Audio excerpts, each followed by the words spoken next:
നമ്മൾ എല്ലാവരും കുറച്ചും കൂടി ഗൗരവമായിട്ട് ആലോചിക്കണം. നമ്മുടെ യുവതലമുറയെ ഇപ്പോഴത്തെ അവസ്ഥ എന്താണ്, എങ്ങനെ നമ്മുടെ യുവതലമുറയ്ക്ക് ഒട്ടേറെ കഴിവുകളുണ്ട്, അവർക്ക് നമ്മളെക്കാൾ നല്ല ഭൗതിക സാഹചര്യങ്ങളുണ്ട്, നമ്മളെക്കാൾ നല്ല ബുദ്ധിശക്തിയുള്ളവരായിരിക്കും.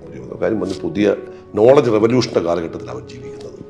പക്ഷേ അതിനോടൊപ്പം തന്നെ നമ്മുടെ സമൂഹത്തിൽ കാണുന്ന തെറ്റായ ചില പ്രവണതകൾ വർദ്ധിച്ചു വരികയാണ്.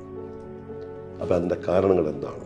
അപ്പം നമുക്കറിയാം, നമ്മുടെ ചെറുപ്പക്കാർ ഈ കമ്മ്യൂണിക്കേഷൻ തലമുറ വ്യത്യാസത്തിൻ്റെ ആ ഒരു തലങ്ങളിൽ ജീവിക്കുന്ന നമ്മുടെ ഇപ്പോഴത്തെ ചെറുപ്പക്കാർ, അവരുടെ ചിന്താധാര അവർ വിരഹിക്കുന്ന വേറൊരു ലോകത്താണ്.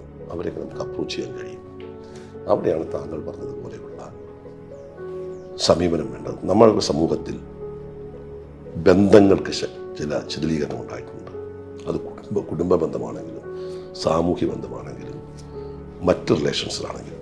ഡോക്ടർ രാധാകൃഷ്ണൻ പറഞ്ഞിരിക്കുന്നത് വിദ്യാഭ്യാസം അറിവ് നൽകും, സ്നേഹം പൂർണ്ണ നൽകുമെന്നാണ് പറഞ്ഞിരിക്കുന്നത്. അപ്പോൾ ഒരു വ്യക്തി പൂർണ്ണത കാണുമെങ്കിൽ അവൻ സ്നേഹത്തിലൂടെ അവൻ മാറ്റിയെടുക്കാൻ പറ്റണം.